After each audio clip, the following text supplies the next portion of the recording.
नमस्कार। आपका अखबार के यूट्यूब चैनल पर आपका स्वागत है। मैं हूं प्रदीप सिंह। कन्नौज में, उत्तर प्रदेश के कन्नौज में, कानपुर में पिछले दिनों पहले जीएसटी की जो इंटेलिजेंस विंग है गुजरात की, उसने छापा डाला पीयूष जैन के यहाँ, जो इत्र व्यापारी हैं। फिर उसके बाद इनकम टैक्स ने पंपी जैन जो है, पुष्पेश जैन जिनका नाम है, उनके यहाँ छापा पड़ा। फिर उसके अलावा एक जूता व्यापारी, आगरा के जूता व्यापारी के यहाँ, अब एक रियल एस्टेट का जो नोएडा में कारोबार करते हैं कंपनी है जिनकी, उनके यहाँ। इस तरह के कई छापे जो है पिछले 15-20 दिनों में पड़ चुके हैं।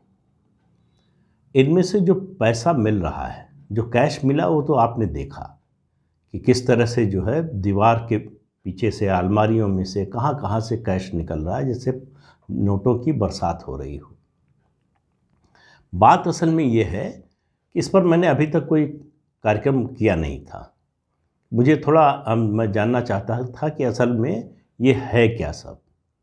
देखिए, 2-3 चीज़ें हैं इसमें। एक तो जो बड़ा प्रश्न है हम सब के मन में, आपके भी मन में होगा, कि भ्रष्टाचार खत्म क्यों नहीं होता, भ्रष्टाचार के खिलाफ कोई बड़ी कार्रवाई क्यों नहीं होती। ये कहा जाता है कि मोदी ये नारा लगा कर आए कि न खाऊंगा न खाने दूंगा, फिर ये काला धन कहाँ से निकल रहा है, ये इनकम टैक्स की रेड में इतने पैसे कहाँ से निकल रहे हैं, ये इतनी जो है फर्जी कंपनियां निकल रही हैं, ये सब पैसा कहाँ से आ रहा है। तो मुझे जो थोड़े से उससे समझ में आया कि इसका नेक्सस, अंदाज़ा तो पहले से था, लेकिन इतना गहरा नेक्सस है ये समझ में नहीं आ रहा था। बात यह है कि पूरा सिस्टम सड़ा हुआ है। एक व्यक्ति कितना और किस हद तक काम करेगा, इसकी भी एक सीमा होती है। लेकिन मुझे नहीं लगता कि प्रधानमंत्री नरेंद्र मोदी थकने वाले हैं या हार मानने वाले हैं। तो जिस तरह से सफाई हो रही है, अभी देखिए कि पिछले कार्यकाल में भी और इस कार्यकाल में भी इनकम टैक्स के भ्रष्ट अधिकारियों को या तो जबरन रिटायर किया गया या नौकरी से बर्खास्त किया गया। सीनियर अधिकारी भी थे उसमें शामिल। तो उसके बावजूद ऐसा लगा था कि सिस्टम की, शायद डिपार्टमेंट की एक सफाई हो गई है, लेकिन वो बात पूरी तरह से सही नज़र नहीं आती। एक डर तो बैठ गया है कि बेईमानी कर रहे हैं, बेईमान है तो पकड़े जाएंगे, निकाल दिए जाएंगे, केस हो जाएगा। इस सब के बावजूद ये जो रेड्स हो रही हैं, इनमें जो सबसे डिस्टर्बिंग बात है वो ये है कि जिनके यहाँ रेड पड़नी है उनको कहीं ना कहीं से सूचना मिल जा रही है। ये जो कन्नौज में हुआ पीयूष जैन के यहाँ, उसके बाद जो इनकम टैक्स के छापे हुए, उनमें बहुत ज़्यादा अगर कैश नहीं मिला है तो उसकी एक बड़ी वजह ये है कि पहले से सूचना है। जो आगरा के जूता व्यापारी हैं, उनके यहाँ जब इनकम टैक्स वाले गए तो पता चला कि उनके जितने लॉकर थे, एक दिन पहले सारे लॉकर खोलकर जो कुछ भी था निकाल लिया था उन्होंने, और मना कर दिया कि कुछ भी नहीं है। इसके अलावा फ़ोन में जो ऐप्स हैं उनको डिलीट कर दिया।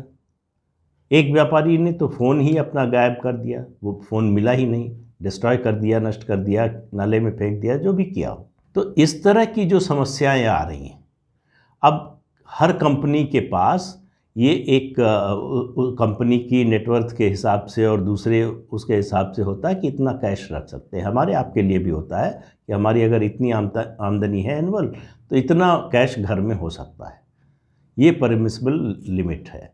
वो कंपनियों के यहाँ भी होता है। आप कल्पना कीजिए कि कई 100 करोड़ की, 1000 करोड़ की कंपनी चलाने वाले लोगों के यहाँ से 2 लाख भी कैश न निकले। ऐसा हो सकता है क्या?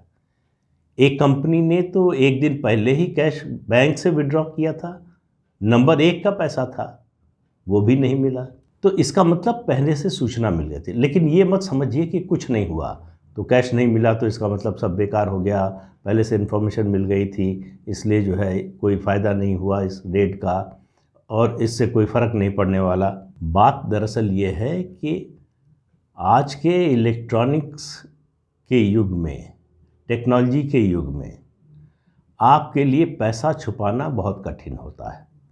तो क्या मिल रहा है? डॉक्यूमेंट्स मिल रहे हैं।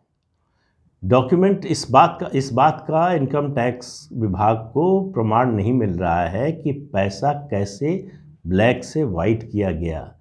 तमाम लोग हैं जो विज्ञापन देते हैं, दावा करते रहते हैं कि हम जो है ब्लैक मनी को वाइट करते हैं, उनके खिलाफ एक्शन होता रहता है, नए लोग आते रहते हैं।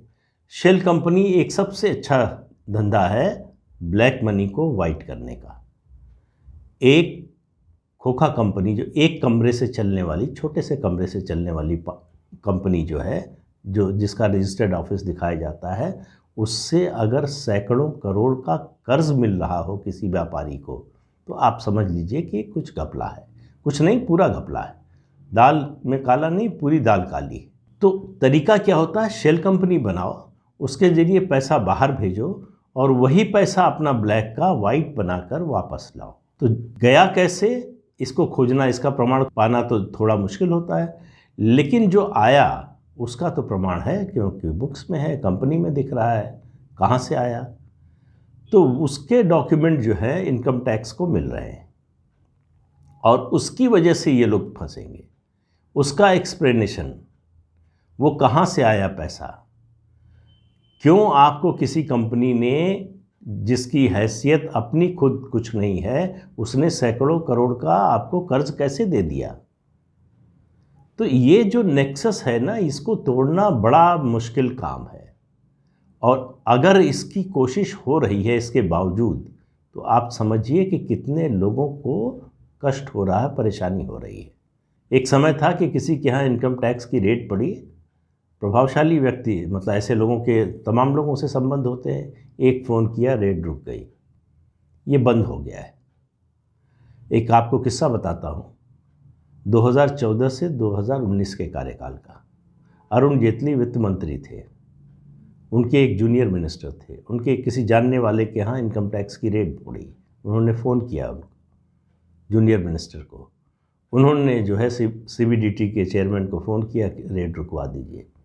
चेयरमैन का फ़ोन वित्त मंत्री अरुण जेटली के पास आया, तो उन्होंने मना कर दिया और मंत्री जी को बुलाया, कहा कि ये काम तो मैं भी करने की हिम्मत नहीं कर सकता, आपने कैसे कर दिया।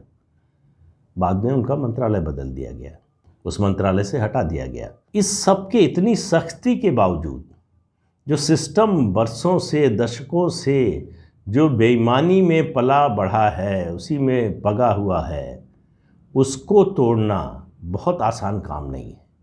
लेकिन ये है कि अगर प्रयास लगातार होता रहे तो उसका असर दिखाई देना शुरू होगा। अब ये जिन लोगों के यहाँ हुआ है, ये रेड हुई है इनकम टैक्स की, ये इनमें से ज़्यादातर, बल्कि कहें कि सब के सब समाजवादी पार्टी से जुड़े हुए हैं। अखिलेश यादव, जो पीयूष जैन के यहाँ, जो कन्नौज वाले इत्र व्यापारी हैं, उनके यहाँ छापा पड़ा, पैसा मिलने लगा तो बड़ा प्रचार किया, बहुत बोले कि हम तो जानते नहीं, ये तो बीजेपी का आदमी है, बीजेपी वालों ने गलती से जो है अपने आदमी के यहाँ ही छापा मार दिया।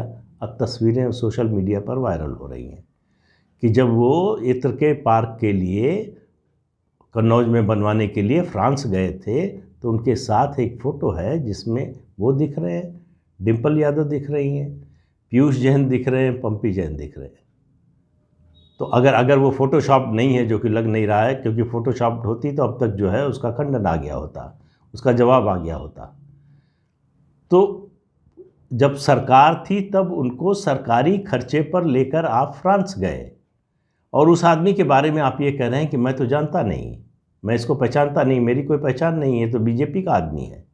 तो बीजेपी के आदमी को आप सरकारी खर्चे पे लेके जो है फ्रांस क्यों गए थे? तो बात यह है कि देखिए, ऐसे समय पर जब एक्शन होता है तो दो चीज़ें होती हैं। एक तो काला धन बाहर आता ही है, जो कारगुजारी हो रही है, जिस तरह का घपला घोटाला हो रहा है वो सामने आता ही है।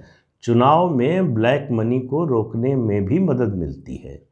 ये स्पॉन्सर्स हैं, यही लोग हैं जो पैसा देते हैं वोट खरीदने के लिए।